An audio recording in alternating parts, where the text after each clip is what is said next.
الكلمه لك الكلمه. تفضل سعيد. واش كاين طرد ولا ما كاينش؟ عطينا واش كاين طرد اولا ديال اللاعب اللي دخل في حق الزرهوني، واش الطرد اللي خدا حركاس مستحق؟ تفضل السي عصام وحنا نناقشوا معك. بالنسبه للمشاكل بدات كنقولوا في الشوط الثاني، بعد ما قبل الانطلاقه ديالو الحكم راه كيف شتي جمع العامدين الفريقين وخبرهم بان تقنيه الفار فيها عطل. مباشره بعد دقيقه 50 وقعت واحد الحاله اللي كانت فيها قوه زائده من طرف لاعب فريق حسنيه اكادير اللي دخل بقوه زائده في حق اللاعب الزرهوني. هنا الحكم ما خداش القرار الصائب. هنا لو كانت التقنيه ديال الفار غادي يرجع ويصلح الحاله باش يطرد اللاعب ديال فريق حسنيه اكادير. هنا كيف ما شفنا القوه باش مشى داك اللاعب شكلات خطوره كبيره على اللاعب الزرهوني. اذا كاين طرد في هذه الحاله السي عصام؟ طبيعه الحال السي مصطفى طرد مستحق للاعب فريق حسنيه اكادير. نعم اخويا مصطفى، انا الصوره عندك باش دوزها يعني للمشاهدين الاوفياء، احنا يعني كنتكلموا عليها في هذه الحاله. اذا بالنسبه لك القرار ديال الحكم الرداد لم يكن موفقا واللاعب ديال حسنيه اكادير كان يستحق الطرد. المسافه اخويا عصام اللي كان الرداد كان قريب من العمليه بزاف وما يعني ما شافش النقطه. شتي لا قدر الله التدخل كان يقدر يعني ينهي يعني الموسم ديال اللاعب الزرهوني، لان التدخل كما قلت انت كان عنيف وعنيف بزاف. هنا كنلاحظ مجموعه ديال الحكام كثير من الحالات بحال هادو ما بقاوش كياخذوا القرار الصائب الا بعد رجوع التقنيه ديال الفار، ولات كتشكل عليهم واحد الضغط كبير بحال هاد الحالات هادو بالنسبه للحكام. هنا الغرفه ديال الفار ما كانتش خدامه السي عصام؟ لا ما كانش. هنا الفار السي الحسناوي الفار ما رجع حتى دقيقه 52. وهنا الفار السي عصام انا بان لي كان كيمشي ويجي بوحدو بحال ريزو، ما فهمتش زعما شنو كان واقع ليه. ما عرفناش شنو كان واقع بالنسبه للفار السي مصطفى، حتى الامانه دابا احنا في بدايه الشوطين كان الفار ما خدامش. الحكم عيط يعني طبق داك البروتوكول، عيط الحافظي وعيط الشماخ وهضر معاهم قالوا يعني كيوقع في بعض المرات عطب يعني في تقنيات الفار في الدوري الاحترافي. ولكن من بعد هذاك الهدف دراجه ولا الفار ولا خدم وكيتسناو يشوفوا واش كان تسلل ولا ما كاينش. هدف صحيح لان المدافع كان متقدم على اللاعب اولو بالاب ديالو. راه كيف ما شفنا في اللقطه اللي تعادت بالخطوط الثلاثيه كتبان هدف صحيح ما كاينش تسلل. نعم السي عصام الله يخليك نسولك واحد السؤال الله يخليك. واش ما كتشوفش بان الحكم الرداد كان قبيح مع اللاعبين ديال فريق الرجاء الرياضي؟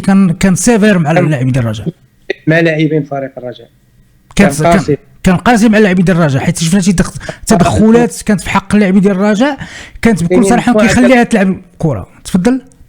كانوا واحد مجموعه ديال الاخطاء ما صفرش عليهم، ولكن بالنسبه لهذوك الاخطاء كيبقاو اخطاء عاديه غير مؤثره. نعم. بالنسبه للطرد ديال حركاس واش طرد مستحق ام لا السي عصام؟ طرد لاعب حركاس طرد مستحق بعد ما بعد الاستعمال ديالو سلوك مشين من طرف لاعب فريق في حق لاعب فريق حسنيه اكادير اللي قام بالضرب ديالو على مستوى اللكم على مستوى الوجه. من رغم المنادات على الحكم من طرف غرفه الفار من اجل مراجعه اللقطه، الا ان الحكم قام تشبت بالقرار ديالو. اذا هذا فيما يتعلق مصطفى يعني بمساله ديال طرد الانذارات، لان كاين رسائل كنتوصلوا بهم هنا الان وغنمشيو حاله حاله. بالنسبه للانذارات كان كيقول اخويا يعني عصام يعني اسئله ديال الجماهير قالوا بان يعني مثلا اولو في اول تدخل خدا البطاقه الصفراء بينما اللاعبين اخرين يعني تدخلوا غير مره مثلا وما خداوش بطائق. التعليق ديالك واش كتشوف انت ان طريقه تدبير الحكم الانذارات كانت مزيانه؟ بالنسبه للانذارات السي مصطفى راه ماشي كنقولوا اللاعب راه دار اول خطا خدا انذار ولا دار جوج عاد خدا انذار، كنشوفوا الحده ديال المخالفه اللي ارتكب ذاك اللاعب. راه نقدر نطرد لاعب في 5 ديال الثواني الا دار واحد التدخل بقوه زائده ولا سلوك مشين. راه ما بقاتش في الانذار الاول ولا التدخل الاولاني، راه كاينين معايير باش كنعطيو الانذار.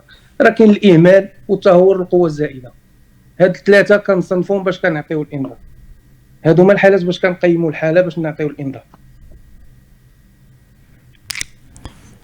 نعم، ولكن كانت واحد الحاله السي عصام، لا شتيها ربما شتي واحد الكره كان غادي يمشي بها واحد اللاعب ديال الفريق الرجائي وكان واحد المسك من القميص والحكم غمض عليه عيني. واش الحكم ما كانش يخرج لي ورقه صفراء؟ واخا انها تقول ما كانش محاوله ليا سانحه، ولكن بان كان تدخلات على اللاعبين ديال الفريق الرجاء الرياضي. كان الحكم بعض الحالات ما كيتدخلش فيهم، ولكن كانت بعض الحالات كان الحكم كان استحساوي ربما في الشوط الثاني، يعني خلى بعض الكرات اللي كانوا فيها اخطاء. حتى الهدف اللي جات في الهدف الثاني ديال الفريق ديال حسن اكادير، راه قبل الكره ما تمشي تما راه كان على واحد التدخل على اللاعب حدراف كذلك.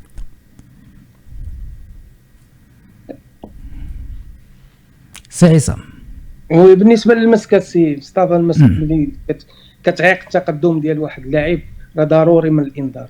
شفنا اللقطه هنا الحكم ما عطاش الانذار، ما واش اعتبره مسك غير مؤثر، ما عرفتش. نعم، دائما المسك اللي كتعيق به التقدم ديال المنافس كيستوجب الانذار. غير باش نوضحوا للناس اللي هما معنا اخوان، قلت واحد الاخ قال لي انت كم كتعرف التحكيم، اش كتعرف التحكيم؟ نحن نناقش الافكار ديال الناس اللي كيعطونا لي ميساج ديالهم. سي نورمال نناقشوا مع الحكم، سي نورمال. ملي ما كيكونش حالات حنا كنكونوا ساكتين، كنديروا 5 على 6 وكنسكتوا. هادو لي ميساج ديال الناس، ومن الاحترام للناس كنقراو لي ميساج ديالهم باش الحكم يعطيهم توضيح. هذا اللي كاين. تفضل يا حسناوي. لا انا مصطفى الامانه انا كنشوف اليوم التدبير ديال الحكم الرداد هو عصام، ان راه كيعطينا الحالات التحكيميه. انا بان لي كانت واحد النرفزه بكل صراحه، يعني في الملامح ديالو. لاحظت واحد اللقطه مثلا فاش كانوا اللاعبين وقع داك الاشكال ديال التسلل ديال التغييرات، جا كيطلب من اللعابه كلهم كيقول لهم خرجوا التيران. مالهم كارهين عندك؟ كيفاش يخرجوا التيران يوليو لاعبين ب7 ولا ب9؟ هادو راه جوج ديال اللاعبين مصطفى، وقع اشكال في التدبير ديال التغييرات ما كانش عليه يتنرفز. الحكم الرابع راه كيحاول يدبر ذاك الامر، كيهضر مع المسؤولين ديال الفريق الرجاء الرياضي الا كان شي خطا ولا شي حاجه كيقادوه، شو جاوب بواحد الطريقه كيقول لهم زيد لبرا خرج. غريبه ديك الطريقه هذه، كيفاش تخرج اللعابه كاملين اللي هما لاعبين ناقصين بجوج؟ راه حتى الا ما كانش التغيير غيتم، اللعابه يرجعوا لارضيه الملعب يلعبوا الكره ويكملوا يعني مع الزملاء ديالهم حتى يتقاد التغيير. يعني هو ملامحه ما عرفتش متفق معايا السي عصام او لا، يعني كان منرفز بزاف. منرفز بزاف. الهاشتاغ ما اثرش عليه اخويا عصام؟ وما نقدرش نحكم على الهاشتاغ وداك الشيء، ما نقدرش نجزم في هذا الشيء. شوف هو الكونسونطراسيون ديالو كيفاش كانت، واش تقدر تاثر عليه تقدر ما تاثرش عليه، هو والنفسيه ديالو كيفاش راه دايره. قول لي بالنسبه للهدف ديال فريق الرجاء مدحت حسيس اكادير، كيقولوا الاخوان واش كاين فيه تسلل؟ الهدف ديال الرجاء على التسلل، الهدف ديال الحسنيه الهدف الثاني لا وجود لحاله التسلل. لا الهدف بعد الهدف ديال الرجاء ديال التعادل، كاين بعض الاخوان الحسنيه كيقولوا ذكرنا السي الحسناوي، راه اللاعب المدافع كان متقدم بالابط ديالو على مهاجم فريق الرجاء البيضاوي. راه كاينه الصوره الا ممكن تدرجها، الا عندك صوره ممكن تدرجها للاخوان باش يشوفوها. مرحبا، نعطيوك اخويا مصطفى الصوره ديال الهدف. هذه واحد الصوره صيفطتك السي عصام حتى هي. شوف واحد الصوره صيفطتك اخي عصام حتى هي. انا مصطفى راه مشات. انا غنسر لك واحد الصوره اخرى.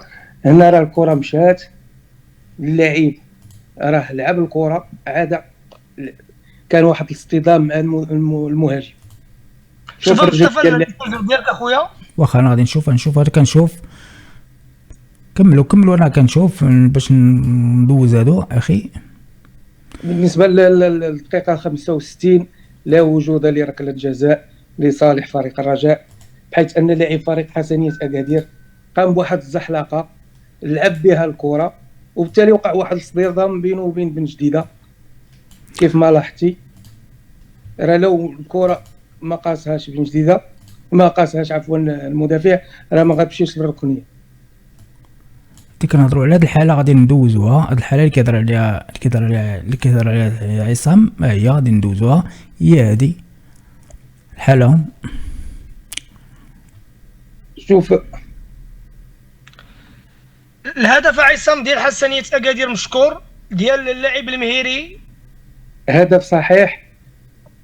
اللاعب المهيري ما كانش في وضعيه ديال التسلل، ولو كان في وضعيه التسلل كان غادي يكسب فرصه بعد ما اللاعب اولو كان لعب الكره انطوائيه وما تحكمش فيها ومشى تعاد اللاعب المنافس وسجل بها الهدف. هذه الصوره ديال اولو اللي ما كانش في حاله تسلل ديال اللاعب اولو، اللي ما كانش في حاله التسلل. هذا هي الصوره، والصوره اللي هضر عليها السي عصام كذلك غادي نتاين وراها. الصوره قال لك هذه بالنسبه ليه، بالنسبه ما فيهاش ضربه جزاء، هي هذه. اذا ندير جوج حالات. عصام قال بان اللاعب ديال المدافع د حسنيه اكادير يمكن لعب الكره الاولى برجلو، عاد اوقع الالتحام. هذا الشيء اللي قال عصام. اذا بالنسبه لي اذا ما صافاش نعطيوها خلاصه لما قاله الاخ عصام معنا هنا. قال لك يعني الطرد مستحق ديال اللاعب الزرهوني، كان خصو يتطرد، عفوا ديال اللاعب اللي تدخل على الزرهوني.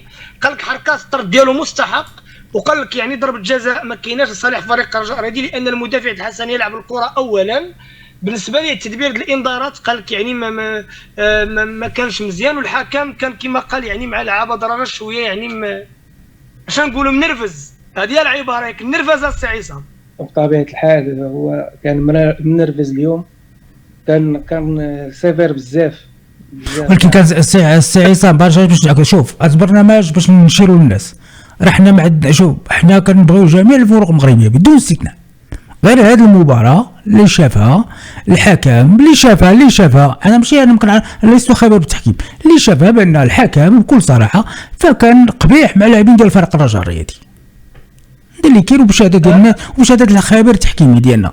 حنا ما كنقولش، حنا كنقول مبروك للحسن اكادير، ما كاينش مشكل. تقدر تعطيني الصوره ديال ركله الجزاء اللي ارسلت لك؟ ركله الجزاء غادي نشوف باش نعطيك الوهله الاولى عاد باش انا غادي نسجل لك دابا ونعطيها لك باش الناس. طبعا عندك اللقطه الان انت كمصطفى ديال اللي رسل لنا الاخ عصام، هي غادي نعطيها دابا باش حتى الجمهور هذه باش الجمهور حتى واحد داز بواحد لابس دو طو ما كانش الفار، الاشكال ما كانش لا باش نحيد غير هذه بسمح لي. راه عندك في الصوره الان راه كاين دار عليه يعني قاد عصام باش تشوف الصوره صيفطها لك.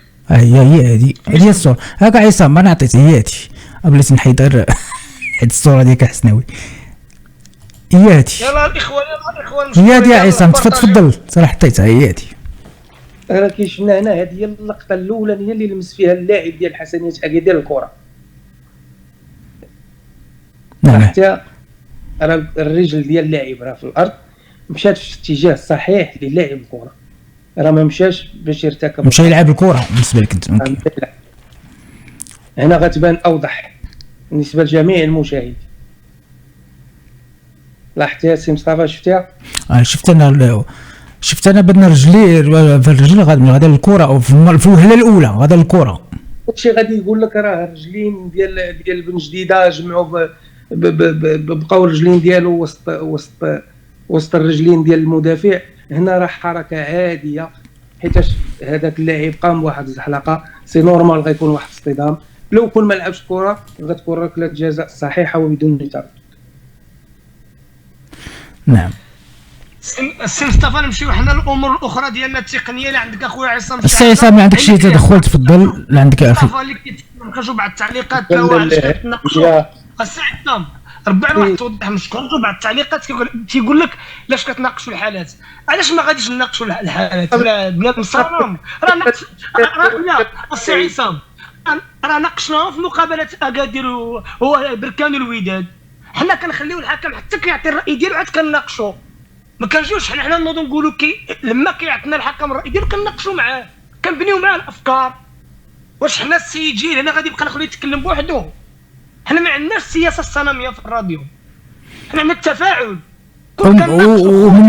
ومني كنناقشوا مع العصابه كنناقشوا بناء على التعليقات ديال الناس، ما غاديش نجيو نخليو نقولوا لي اجي قولوا سير بحالك الله يعاونك راه في جميع الحالات في المباراه ديال نهار 3 تكون الوداد وطنجة نفس الشيء، كانت شي حاجه غادي نناقشوا معاه. راه كيف كانت المناقشه ديال الوداد كان كاينه المناقشه بحال المباراه ديال اليوم، ما كناقشوا جميع المباريات السي مصطفى وسي حسناوي بدون استثناء. سي حسنا سي عصام التقييم ديال الحكم الله يخليك، المستوى ديال المباراه، ما تعطينا نقاط لا والو، ما تقولش لنا لا 7 ولا 6 ولا 5، قول لنا التقييم ديالك متوسط. اذا هذا بالنسبه لك السي عصام الرماجي. اذا شكرا سي عصام الرماجي، كنشكرك جزيل الشكر، شكرا لك. عندك شي اضافه تفضل؟ ما عندكش؟ نتلاقاو معك نهار 3. اذا كان اذا هادو هما الحالات التحكيميه. شكرا لك. هادو الحالات التحكيميه بخصوص مباراه حسن تاكادير والرجاء الرياضي.